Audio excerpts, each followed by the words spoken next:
Welcome to Paranormal Nightshift, your home for everything that goes bump in the dark, and your fan stories told right here. Today's story comes from Matthew, and it is titled, My Sister's House. Before we dive into tonight's chilling tale, I've got a message for my fellow time travelers. Are you ready to take your paranormal adventures to the next level? Need more spine-tingling mysteries and time-bending thrills? Then listen up. By joining the Paranormal Nightshift Patreon, you'll unlock exclusive perks like early ad-free access to episodes. That's right. Skip this very ad you're hearing now and jump straight into the eerie unknown without interruptions. But that's just the beginning. Patreon members also get first access to our ebook series, Paranormal Time Traveler. Follow our fearless investigator as they journey back through time to uncover spine-chilling, listener-inspired mysteries.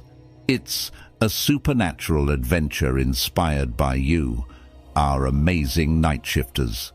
Don't forget, new episodes of Paranormal Nightshift drop every Monday and Friday evening, with surprise episodes popping up when you least expect them. So stay tuned, stay curious, and don't miss a single twist in the story. Ready to join the Paranormal Nightshift family? Head to patreon.com/paranormalnightshift or click the link in the description. Step into the unknown with us, because every moment is just the beginning of the journey. Now, let's get back to tonight's story. It was June 2006, and my sister had just gotten married and moved into her first house with her husband. They were about to leave for their honeymoon, and she asked if I'd like to house sit for the week. I jumped at the chance. The idea of a week alone, away from my parents' house, sounded like a dream. The house was older, cozy, but a bit worn around the edges, and still cluttered with boxes from their recent move. Only a few things were unpacked, including their computer, but that was enough to keep me entertained. The first few days passed without incident, though there was an odd feeling to the place. I brushed it off as nerves. After all, it was my first time staying in a house completely alone, but there was a feeling, subtle at first, of being watched. At night, small creaks and faint noises echoed through the rooms, but I told myself it was just the house settling, or maybe the pipes. By the third day I was getting a little stir-crazy, so I invited a friend over.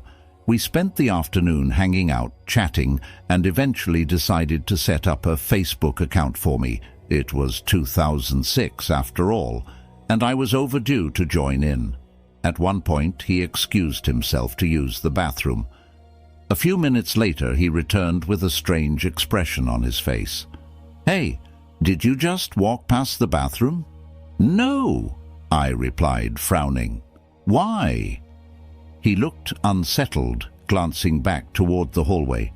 I was washing my hands, and in the mirror, I swear I saw someone walk past the door. A chill ran down my spine. There was no door in the bathroom yet. My sister and her husband hadn't gotten around to putting one up. I hadn't gone anywhere near the hall. But as we pieced together the direction of the figure, we realized that whoever, or whatever, my friend had seen, had been heading toward my nephew's room. We decided to check it out. We slowly made our way down the hall, our footsteps sounding louder than they should. When we reached my nephew's room, it was empty, just half-unpacked boxes and an eerie silence. We searched the whole house, looking in every corner, but there was nothing. We laughed it off, trying to shake the creeping feeling, but my friend left soon after. He didn't say much, but I could tell he was spooked. That night, I fell asleep on the couch in the living room. It was late when I woke, still dark outside, to a feeling of intense, prickling awareness. I knew somehow that someone was watching me. I could feel it as strongly as if they were standing right there. The feeling came from the kitchen. I lay still, every muscle tense, too scared to turn my head and confirm what I sensed. I just lay there, eyes squeezed shut, my heart pounding in my chest. Then I heard it. Footsteps. Slow, heavy footsteps pacing back and forth from the dining room to the living room, crossing over into the kitchen and then back again. I held my breath, willing myself to stay perfectly still. The footsteps continued, their rhythm never changing, as if someone was waiting for me to react, waiting for me to look. But I didn't. I stayed frozen, pretending not to hear, praying for the morning to come. When the sun finally rose, the house was silent again. I forced myself to get up, acting like nothing had happened, trying to shake off the fear that had settled in my bones. Later that day, I was in the living room when I heard movement coming from the master bedroom at the back of the house. It wasn't just a creak or groan of the floorboards. It was the distinct sound of someone moving around. My stomach twisted with dread. Someone had broken in. I was sure of it. My brother-in-law had left a shotgun nearby, just in case. I grabbed it, gripping it tightly as I moved cautiously down the hall, my heart racing, each step feeling heavier than the last. The closer I got to the bedroom, the louder the sounds became, shuffling, almost as if someone was going through the boxes that were still piled up in there. I steadied myself, took a deep breath, and quickly swung the door open, ready to confront whoever was there. But the room was empty. The boxes were untouched, the air still. I stepped in, looking around, every hair on my neck standing up. But there was nothing there. I stood there for a few moments, heart pounding, listening to the silence that felt anything but empty. That night, I barely slept. I kept the shotgun by my side, my bag packed and ready. By the next night, I couldn't take it anymore. I grabbed my things in the dead of night, slung my bag over my shoulder, and left. The walk home was nearly 15 miles, but I didn't care. I couldn't stay in that house another minute.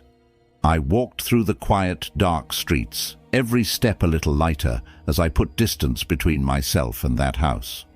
When my sister and her husband returned from their honeymoon, I told them everything that had happened. They looked at each other, exchanging skeptical glances, but they didn't say much. I think they figured I'd let my imagination run away with me, but it didn't take long before they started having their own experiences. They told me about shadows flickering in the corners, loud bangs echoing through the house, and objects moving on their own. One night, my sister swore she heard footsteps on the stairs when no one else was home. Another time, they both heard a loud crash coming from the living room, only to find a glass that had somehow fallen from a shelf and shattered into pieces, even though no one had been near it. Curiosity got the better of us, and we decided to look into the history of the house. What we found out sent a chill through us. Years ago, there had been a house fire, and a man had died in the flames. No one could say for sure what had caused the fire or why he couldn't escape, but his death left an uneasy mark on the place, and it felt as if his spirit had never left. The house became something of a local legend after that. Word got around, and it was eventually torn down. They built something else in its place, but to this day, I wonder if whatever haunted that house still lingers, wandering, pacing, waiting. I still feel it sometimes in the quiet of the night, that same prickling sense of being watched, and I wonder if the man in the fire ever really left at all. With that being said, Matthew, thank you so much for your story. Remember, if you want to support the show, head on over to our Patreon page. Your contributions help us keep the lights on, the stories flowing, and the time traveler fueled up for his next adventure. But hey, If you can't support us financially, no worries. Just sharing the show with a friend or rating us on your favorite podcast platform goes a long way. And if you've got a spooky story of your own, we'd love to hear it. Share it with us right here on Paranormal Nightshift. You never know, your story might just become the next chapter in the Paranormal Time Traveler series and told here on the show. Until next time, keep your eyes peeled for the unexplained, your ears open for the unheard, and your minds open to the possibilities.